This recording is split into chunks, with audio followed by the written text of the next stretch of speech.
வணக்கம்.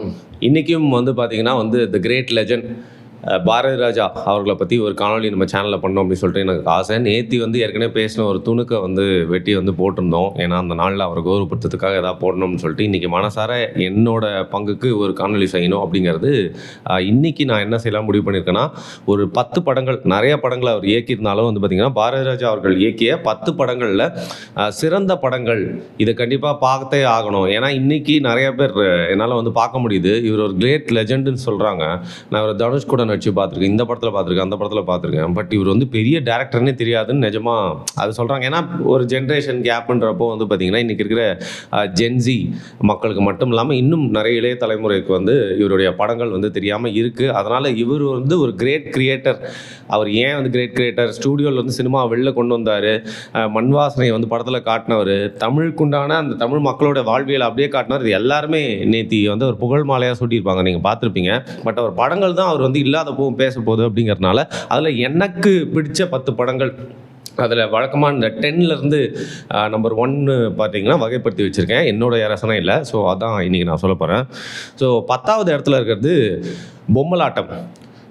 எப்போவுமே விளையாட்டுத் துறையாக இருந்தாலும் சரி, சினிமா துறையாக இருந்தாலும், அந்த ஸ்போர்ட்ஸ் பர்சன், ஆர்டிஸ்ட் எல்லாருமே பார்த்திங்கன்னா த கிரேட்ஸ், த லெஜண்ட்ஸ் அப்படின்னு சொல்லுவாங்கள்ல, அவங்களுக்கு சில நேரத்தில் அவங்களுக்கு சரக்கு தீர்ந்து போச்சு, அவங்க இதுக்கு மேலே அவ்வளோதான், இதுக்கு மேலே அவங்க தான் அவுடேட்டட் ஆகிட்டாங்க அப்படின்னு சொல்லிட்டு எல்லாருமே அவங்கள ஒரு கார்னர் பண்ணுறப்போ, எப்பவுமே நீங்கள் ஒரு கிரேட்டாக இருந்தீங்கன்னு வச்சுக்கோங்களேன், உங்களுக்குள்ளே டேய் நான் யாருன்றதை கடைசி ஒரு ஆட்டம் ஆடி காட்டுறோம் போடுறா அப்படின்னு சொல்லிட்டு அவங்களோட பெஸ்ட்டை கொடுத்துட்டு தான் அங்கேருந்து போவாங்க. அவங்க யாருன்றதை காட்டிட்டு போவாங்க. அது சினிமா துறையாக இருந்தாலும் சரி, விளையாட்டு துறையாக இருந்தாலும் சரி. அப்படி பாரதி ராஜா அவர்கள் பார்த்திங்கன்னா ஏர்லி 2000s 2008 அப்படின்னு நினைக்கிறேன், இந்த படம் வந்தப்போ நிறைய பேருக்கு ஒரு எதிர்பார்ப்பு இல்லாமல் போய் பார்த்துட்டு, இந்த படத்தை சூப்பராக இருக்குது, ஒரு பிரில்லியன்ட் மூவி இது அப்படின்னு சொல்லிட்டு நிறைய பேர் பாராட்டி, அப்புறம் வேர்ட் ஆஃப் மவுத்தில் பின்னாளில் நிறைய பேர் பார்த்திங்கன்னா டிவியில் இந்த படத்தை பார்த்துட்டு பாராட்டினாங்க. Master is always a master அப்படின்னு சொல்லிட்டு தன்னுடைய திறமையை 2000க்கு அப்புறம் 2008 பார்த்திங்கன்னா அவர் காட்டியிருப்பார். இதில் நானா பட்டேக்கர் சூப்பராக நடிச்சிருப்பார், காஜல் அகர்வால் நடிச்சிருப்பாங்க, அர்ஜுன் ஒரு முக்கிய கேரக்டர் பண்ணியிருப்பார். ஒரு டிஃப்ரெண்ட்டான படம், ஒரு க்ரைம் த்ரில்லர், பாரதி ராஜா ஸ்டைலில் இருக்கும். அண்ட் அவருடைய சில இன்புட்ஸ்லாம் கொடுத்து நானா பட்டேக்கரை நடிக்க வச்சுருப்பார். சில இடங்களில் பாரதி ராஜாவே நடிச்சா மாதிரி இருக்கும். ஸோ ஒரு கிரேட் மூவி. ஒருத்தர் நபர் பார்த்திங்கன்னா பல டீகேட்ஸ்க்கு அப்புறமும் தான் யாருன்னு நிரூபிச்சிட்டாரு அப்படின்னு சொல்லிட்டு பாரதி ராஜா அவர்களை பற்றி சொல்லணும்னா, இந்த ஒரு சிச்சுவேஷனில் பொம்மலாட்டம் படத்தை பற்றி சொல்லலாம். அதனால் அது ஒரு மிஸ் பண்ணக்கூடாத ஒரு படம், பாருங்கள். அடுத்து நிழல்கள். நிழல்கள் அப்படின்னு சொன்னால் நிழல்கள் ரவி தான் ஞாபகம் வரும். நிழல்கள் ரவி மட்டும் இல்லாமல் பார்த்திங்கன்னா அந்த படத்தில் பல கலைஞர்களை அவர் இன்ட்ரடியூஸ் பண்ணியிருந்தார். அது ராஜசேகரன் ஒருத்தர் இருப்பார்ல, பொன் மாலை பொழுது அப்படிங்கிற பாட்டு சொன்னால் தான் நிழல்கள் படம் அப்படின்னு நிறைய பேருக்கு தெரியும். அந்த காலத்தில் பார்த்திங்கன்னா ஆல்மோஸ்ட் சிமிலர் டைமில் ஒரு 2 படம் வந்துச்சு. ஒன்று கேபி அவர்களுடைய படமான வறுமை நிறம் சிவப்பு, இன்னொன்று நிழல்கள். ரெண்டுமே பார்த்திங்கன்னா வேலையில்லா திண்டாட்டம், இளைஞர்களுடைய சர்வைவல், இந்த மாதிரி விஷயங்கள் எக்ஸ்ப்ளோர் பண்ண படங்கள். அந்த காலகட்டத்தில் way ahead of its time அப்படின்னு சொல்கிற மாதிரி இருந்ததுனால பார்த்தீங்கன்னா அப்போ வறுமை நேரம் சேவப்பே ஒரு பாசிட்டிவ் எண்டிங்னால சில பேர் ஏற்றுக்கிட்டாங்க. நிழல்கள் கொஞ்சம் ஒரு மாதிரி ரொம்ப ரியலிஸ்டிக்காக நிறைய நெகட்டிவ் விஷயங்கள்லாம் காமிச்சிக்கிறதுனால அந்த டைமில் அதை நிறைய பேர் ஏற்றுக்க முடியல. அப்படின்னா கூட பார்த்தீங்கன்னா பின்னால் நிழல்கள் அப்படிங்கிற படம் எல்லாராலையும் ரசிக்கப்பட்டது மட்டும் இல்லாமல், அந்த படத்தில் பாட்டு ஆப்வியஸ்லி சொல்லவே வேணாம், வேறு லெவலாக இருக்கும். 2-3 பாட்டு பார்த்திங்கன்னா கிளாசிக்ஸ் இன்னைக்கு வரைக்கும். பட் அதை தாண்டி இன்றைக்கும் அந்த படம் ஒரு பேசக்கூடிய ஒரு படமாக இருக்குது. அது எடுத்துக்கிட்ட தீம் அப்படிங்கிறது பாரதி ராஜா அவர்கள் இதுதான் அப்படின்னு சொல்கிறப்போ, இதை நான் அந்த வீடியோவில் ஃபுல்லாக சொல்லிகிட்டே இருப்பேன், உங்களுக்கு போர் அடிச்சா கூட பரவாயில்ல, பாரதி ராஜாவா இதான்ப்பா எடுப்பார் அப்படின்னு சொல்கிறப்போ உடனே என்ன பண்ணுவார், ஒரு உடச்சி வேறு ஒரு படம் எடுத்து சர்ப்ரைஸ் பண்ணிடுவார். யாரெல்லாம் அவர் அப்படி சொன்னாங்களோ அவங்களை அசிங்கப்படுத்திடுவார். அந்த மாதிரி ஒரு படம் தான் நிழல்கள். கேப்டன் மகள், இந்த படத்தை நிறைய பேர் கேள்விப்பட்டிருக்கவே மாட்டீங்க. இது குஷ்பு அப்புறம் ராஜா அப்படிங்கிற நடிகர் நடித்த படம். இது ஒரே ஒரு பாட்டு அந்த காலத்தில் ரொம்ப ஃபேமஸ். ஏதோ உன்னிடம் இருக்கிறது, அதை அறியாமல் விடமாட்டேன், அதுவரை உன்னை தொடமாட்டேன், எந்த பெண்ணிலும் இல்லாத ஒன்று அப்படின்னு ஒரு பாட்டு இருக்கும். இந்த பாட்டு நிறைய பேர் கேள்விப்பட்டிருக்கலாம். அந்த பாட்டு தான் அந்த படத்துக்கு ஒரு யூஎஸ்பி. ஆனால் அந்த படம் பார்த்திங்கன்னா நிறைய டிவிஸில் கூட போட மாட்டாங்க. அது ஏன் அப்படின்னு தெரியல. பட் சின்ன வயசில் அந்த படம் பார்க்குறப்போ அவ்வளோ த்ரில்லிங்காக இருக்கும். செம்ம த்ரில்லர் படம். இது பாரதி ராஜா அவர்கள் எடுத்த படம் அப்படின்னு சொல்லிட்டு அந்த காலகட்டத்திலே நிறைய பேர் நம்பியிருக்க மாட்டாங்க. அவருடைய தீம்ல டோட்டலி டிஃப்ரெண்ட்டாக இருக்கும். எனக்கு ஏன் நிஜமாவே பாரதி ராஜா அவர்களை ரொம்ப respected legend, one of the greatest ஏன்னு தோணுன்னா, ரேஞ்ச் ஆஃப் மூவிஸ் என்னடா உடனே ஹாலிவுட் போகிறேன்னு நினைக்காதீங்க. ஸ்கார்சேசியோடைய படங்கள்லாம் வந்து பார்த்திங்கன்னா எல்லாமே ஆல்மோஸ்ட் எல்லா ஜானருமே வந்து எடுத்திருப்பாரு. இப்படி இருக்கும். இதே ஒரு ரவுடி படம் மட்டும் எடுக்கிறவருன்னு சொல்ல முடியாது. நிறையா படம் வந்து எடுத்திருப்பாரு. அதே மாதிரி பாரதிராஜா அவர்கள்னா அவர் என்னதான் வில்லேஜ் மூவிஸ்க்கு பேர் போனவராக இருந்தாலும் வந்து பார்த்திங்கன்னா இந்த மாதிரி த்ரில்லரும் வந்து அடிக்கடி எடுத்து வந்து டிக் எடுத்திருந்தாலும் கேப்டன் மகள் படம் வந்து பார்த்திங்கன்னா ரொம்ப டிஃப்ரெண்ட்டாக இருக்கும். அது படம் வந்து ஒருவேளை உங்களுக்கு பார்க்க கிடச்சதுன்னா நீங்கள் பாருங்கள். ஒய் இஸ் அ மாஸ்டர் அப்படின்னு தெரியறதுக்கு 90களில் வந்த படம் இன்னொரு ஒரு காரணமாகவும் இருக்கும். அது மட்டும் இல்லாமல் நெக்ஸ்ட்டு இன்னொரு கிளாசிக், அதாவது தமிழ் சினிமாவில் வந்து இந்த குடும்பங்கள், உறவு முறைகள் அது எந்த அளவுக்கு வந்து முக்கியம். இன்றைக்கி வந்து பார்த்திங்கன்னா இவங்க தான் மாமா சித்தப்பானே தெரியாமல் இருக்கிற சூழ்நிலையில் அந்த காலகட்டத்தில் வந்து பார்த்திங்கன்னா தாய் மாமன் உறவு, தங்கச்சி அண்ணன் பாசம், அதெல்லாம் வந்து அப்புறம் அப்புறம் குடும்பங்களில் வந்து பார்த்திங்கன்னா எந்த அளவுக்கு ஈகோ பிரச்சனை இருக்கும், அது ஒவ்வொரு ஜென்ரேஷனையும் தாண்டி எப்படி கடந்து போயிட்டே இருக்கும் அப்படிங்கிறத வந்து பார்த்திங்கன்னா கிழக்கு சீமையிலே படத்தில் வந்து காட்டியிருப்பாங்க. ராதிகா வந்து ஃபென்டாஸ்டிக்கான acting, Vijayakumar one of the best அப்படின்னு சொல்லலாம். அவங்க 2 பேருக்கும் அண்ணன் தங்கச்சிக்குள்ளே இருக்க கெமிஸ்ட்ரி, அந்த படத்தில் நெப்போலியனை யார் பார்த்தாலும் வெறுப்பாங்க. வடிவேல், அது மட்டும் இல்லாமல் நிறைய கலைஞர்கள். இதில் இன்னொரு குறிப்பான விஷயம்னா பாரதிராஜா அவர்கள் கிராமத்து சினிமா எடுப்பார், இளையராஜா அது சூப்பராக வந்து மியூசிக் போட்டு ஃபில் பண்ணுவார் அப்படின்ற மாதிரி இல்லாமல் ஒரு மண் வாசனைக்கு ஒரு வேர்ல்ட் கிளாஸ் மியூசிக் டச். அதுக்காக இளையராஜா வேர்ல்ட் கிளாஸ் மியூசிக் இல்லைன்னு சொல்ல, ஒரு புது சவுண்டை வந்து பார்த்திங்கன்னா இந்த படம் ஃபுல்லாக வந்து காட்டியிருக்கும்.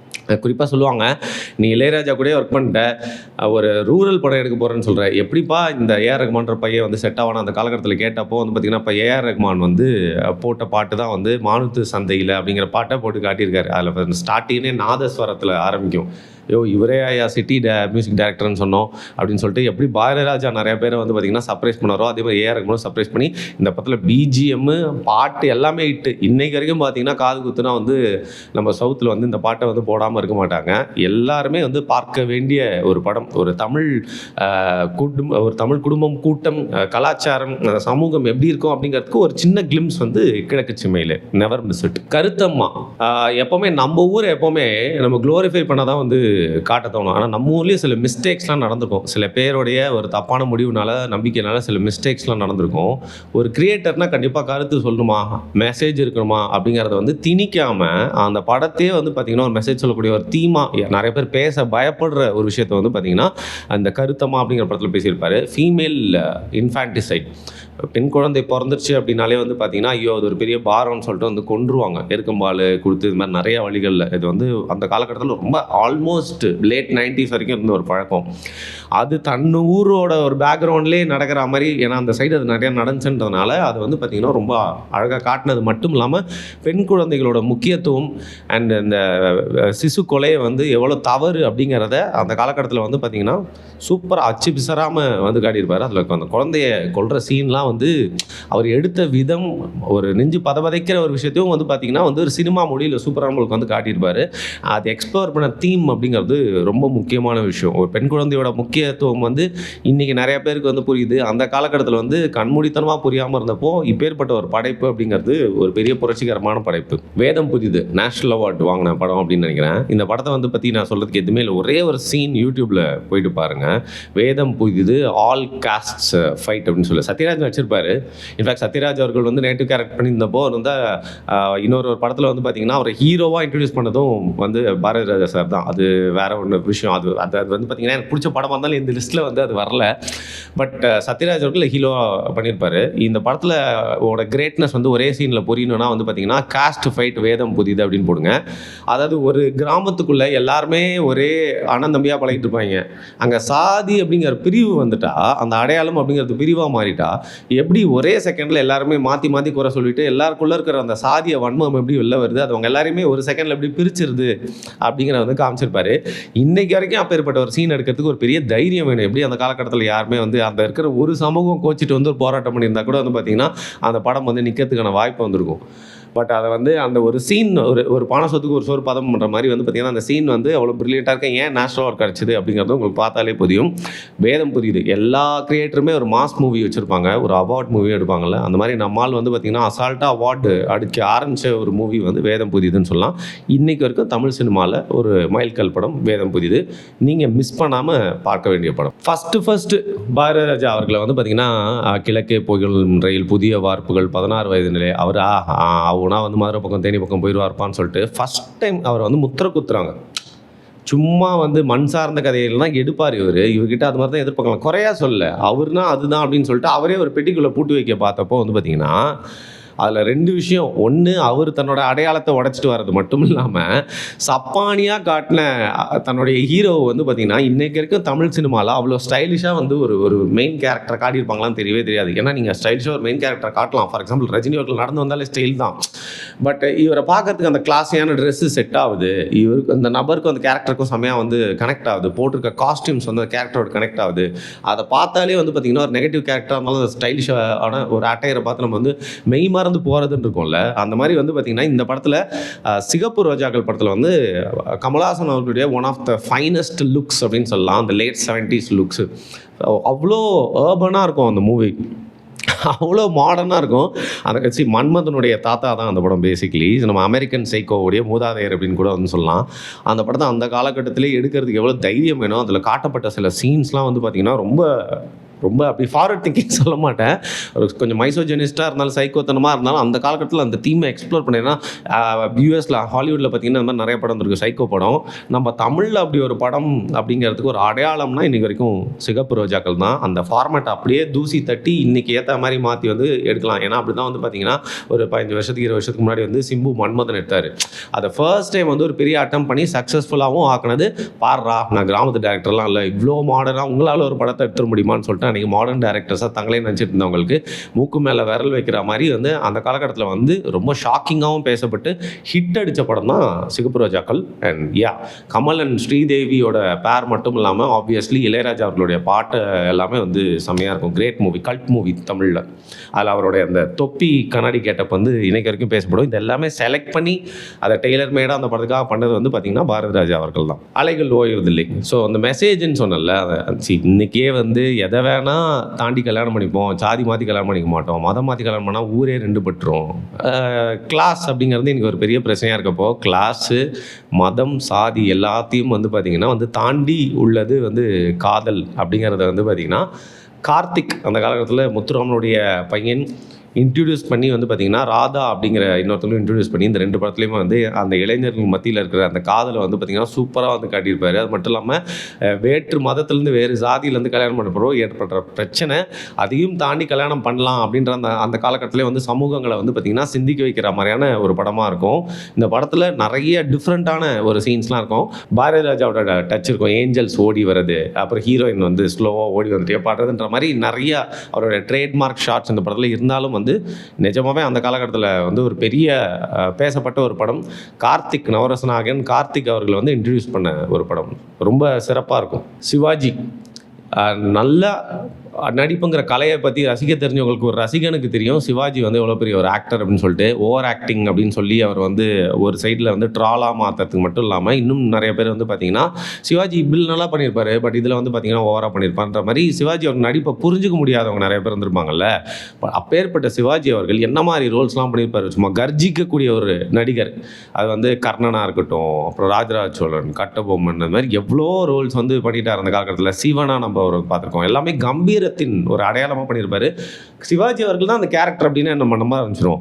அப்பேற்பட்டவரை அவரோட லேட் இயர்ஸில், ஏன்னா 80s and 90s அப்படிங்கிறது சிவாஜி அவர்களுக்கு, சிவாஜி கணேசன் அவர்களுக்கு மறக்கக்கூடிய ஒரு காலம். அப்பேற்பட்ட ஒரு legend, the greatest actor of Tamil cinema வந்து நிறைய தோல்வி படங்கள், ரொம்ப மொக்க படம்லாம் இவரெல்லாம் ஏப்பா அதை நடிச்சார் அப்படின்னு சொல்கிற அளவுக்கு யோசிக்கக்கூடிய படங்கள் 80s and 90s சிவாஜி அவர்கள் பண்ணியிருப்பாரு.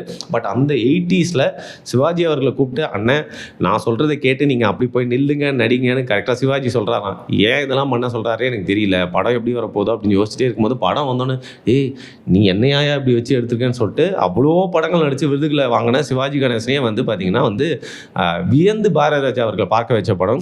ஒரு டிஃப்ரெண்ட்டான கேரக்டர் அண்ட் சிவாஜி அவர்களை கூப்பிட்டு டிஃப்ரெண்ட்டான ரோல் கொடுத்து ஒரு டிஃப்ரெண்ட்டான ரிலேஷன்ஷிப் அதெல்லாம் வந்து பார்த்திங்கன்னா வந்து தத்ரூபமாக வந்து காட்டினது மட்டும் இல்லாமல் அன்எக்ஸ்ப்ளோர்டு சப்ஜெக்டாக இருந்திருக்கும். அதை ஏற்றுக்க முடியலன்னா கூட அந்த படத்தில் வந்து நம்மளுக்கு ஏற்றுக்கிற மாதிரி காட்டியிருப்பார். கூடவே வந்து பார்த்திங்கன்னா வந்து தோல் கொடுக்க ஒரு நண்பன் இருந்தால் என்ன வேணால் செய்யலான்னு சொல்லிட்டு இவரோட அழகான திரைமொழியை வந்து இசை மூலியமாகவும் இந்த படம் வந்து பட்டி தொட்டியெல்லாம் கொண்டு போய் சேர்க்க வச்சுது. முதல் மரியாதை படமும் நீங்கள் கொஞ்சம் இன்னிபிஷன் இல்லாமல் பார்க்க ஆரம்பிங்க, முழு படத்தையும் பார்த்து முடிச்சுடுவீங்க. ஒரு சிறப்பான படம். அதுக்கு நான் வந்து 2வது இடம் வந்து கொடுக்குறேன். ஸோ கடைசியாக வந்து முதல் இடமாக நான் நினைக்கிறது ஆப்வியஸ்லி நீங்கள் கெஸ் பண்ணியிருப்பீங்க 16 வயது நிலை. அதற்கு வந்து ரீசன்ஸ் வந்து சொல்லிகிட்டே வந்து போகலாங்க. அந்த ஸ்டூடியோலேருந்து வெளில கூப்பிட்டு வந்தது சினிமாவுன்னு சொல்லுவாங்க. ஃபஸ்ட் டைம் வந்து உலகத்தை நம்ம கிராமத்தை வந்து பெரிய திரையில் பார்த்து இது படம் இல்லைடா நம்ம ஊரில் பார்க்குற கேரக்டர்ஸ் அப்படின்னு சொல்லிட்டு அந்த அந்த காலகட்டத்தில் எல்லாருமே ஃபீல் பண்ண வச்சது மட்டும் இல்லாமல் அழகுக்கு பேர் போன அந்த காலகட்டத்தில் அழகுனா கமல், காதல் இளவரசன் கமல் அப்படிங்கிற மாதிரி பார்க்கப்பட்டிருந்தா ஐ கேண்டின்னு சொல்லுவாங்கள்ல, சாக்லேட் பாய், அப்பேற்பட்டவரை கூப்பிட்டு இன்னைக்கு வரைக்கும் வந்து திருப்பியும் அவராலே அந்த மாதிரி ஒரு ரோல் பண்ணவே இல்லை அப்படின்னு சொல்லலாம். அந்த மாதிரி ஒரு ரோல் பண்ண வச்சு அதை சிறப்பாகவும் பண்ணியிருப்பார் கமல். அந்த ஆக்டிங் எக்ஸ்ட்ராக்ட் பண்ணியிருப்பார். அந்த கேரக்டரைசேஷன் சப்பானி எல்லாமே சூப்பராக இருக்கும். அண்ட் ரஜினி அவர்கள் தான் நெகட்டிவ் கேரக்டர் பண்ணியிருந்தாலும் படம் முழுக்க அவரோட அந்த ஸ்டைலிஷான வில்லத்தனத்தை வந்து தன்னுடைய டைரக்ஷன் மூலமா யூஸ் பண்ணது மட்டும் இல்லாமல் ஸ்ரீதேவி அவர்களுடைய ஆக்டிங்கோட பெஸ்ட்டை வந்து அந்த படம் வந்து பல எமோஷன்ஸில் ஒரு இன்னசென்ட்டாக இருக்கிறதுலேருந்து தன்னோட தப்பை உணர்றது மட்டும் இல்லாமல் கடைசியில் ஒரு பொறுப்பான ஒரு பெண்ணாக மாறுறது அப்படின்னு சொல்லிட்டு சூப்பராக இந்த 3 ஸ்டார்ஸையுமே வந்து காட்டியிருப்பார். இதில் நீங்கள் வர அந்த குட்டி குட்டி கேரக்டர்ஸ், அந்த டாக்டர் கேரக்டர், கவுண்டமணி கேரக்டரு, அப்புறம் ஸ்ரீதேவியோட அம்மா கேரக்டர் எல்லாமே வந்து பார்த்திங்கன்னா வந்து சூப்பராக இருக்கும். ஒரு கிராமத்தில் இருக்கிற எல்லா கேரக்டர்ஸுமே வந்து அந்த காலகட்டத்திலே பார்த்த மாதிரி இருக்கும். இந்த ஒரு படம் வந்து பார்த்திங்கன்னா நிறையா கிராமத்து படங்களுக்கு தமிழில் ஒரு பைபிள் அப்படின்னு சொல்கிற மாதிரி வந்து இந்த படத்தோட ஒரு ஃபார்மேட்டை எடுத்துக்கிட்டு இப்படி நிறையா கேரக்டர்ஸ் வச்சு ஒரு ரூரல் படத்தை எடுத்தீங்க அப்படின்னா பர்ஃபெக்டாக ஹிட் ஆகும்டா அப்படின்னு சொல்லியிருப்பார். அகெயின் நம்மளுடைய இசையராசாவை பற்றி பேசாமல் இருக்கவே முடியாது. தன்னுடைய நண்பனுடைய சிறப்பான பாடல்கள்லாம் எடுத்து இந்த படத்தில் போட்டது மட்டும் இல்லாமல் இன்றைக்கு வரைக்கும் இந்த பாடல்கள்லாம் கேட்குறது ரொம்ப இனிமையாக இருக்கும். இந்த படத்தை நீங்கள் எத்தனை வாட்டி பார்த்தாலும் சலிக்கவே சலிக்காது. ஏன்னா இதில் நடிச்சிருக்க ஆக்டர்ஸ் ஒவ்வொருத்தருக்காகவும் ஒரு வாட்டி உங்களை பார்க்குற மாதிரி வந்து இழுக்க வச்சிடும் அப்படின்னு சொல்லலாம். ஸோ என்னதான் அவருடைய ஆரம்ப காலகட்ட படமாக இருந்தாலும் அதுக்கப்புறம் ஒரு எவ்வளோ படங்கள் ஹிட்டு கொடுத்துருந்தாலும் என்னை பொறுத்த வரைக்கும் அவருடைய சிறப்பான படமாக இருக்கிறது தமிழ் சினிமா மைல்கல்லாக இருக்கிறதான 16 வயது நிலை தான். ஸோ இந்த படங்கள்லாம் நீங்கள் பார்த்தீங்க அப்படின்னா வந்து இந்த goat, the greatest director of Tamil cinema Bharathi Raja அவர்கள் யார் அப்படிங்கிறது உங்களுக்கு தெரியும். ஏதோ நம்மளால் முடிஞ்சு அப்பேற்பட்ட ஒரு பெரிய மனுஷன், அவரை வியந்து வந்து திரையிலையும் பார்த்துருக்கேன், நேரில் மீட் பண்ணி நேர்காணத்திற்கு பேசியிருக்கேன். ரொம்ப ஒரு இன்ட்ரெஸ்டிங்கான ஒரு மனிதர். அவரை பற்றி பேசணுன்னா வந்து நிறைய அவென்யூஸில் நிறைய பேருக்கு வந்து கண்டென்ட் இருந்துகிட்டே இருக்கும். அவ்வளோ நாள் சினிமாவில் அவ்வளோ விஷயங்கள் பண்ணியிருக்காரு. நம்ம ஒரு டாக் சேனல்லேருந்து அவருக்கு செய்யக்கூடிய ஒரு சின்ன மரியாதை. என்னுடைய லிஸ்ட்டை வந்து நீங்கள் முழுசாக ஏற்றுக்கணும்னு அவசியம் இல்லை. அப்படி இல்லை உங்களுக்கு வேறு மாதிரி ஒரு லிஸ்ட்டு, இந்த வகைப்படுத்துறதே வேறு மாதிரி இருக்குது, ஏதாவது படத்தை நான் விட்டுட்டேன் அப்படின்னு நீங்கள் நினச்சிங்கன்னா அது என்ன அப்படிங்கிறத கீழே கமெண்ட் பண்ணுங்கள். நன்றி.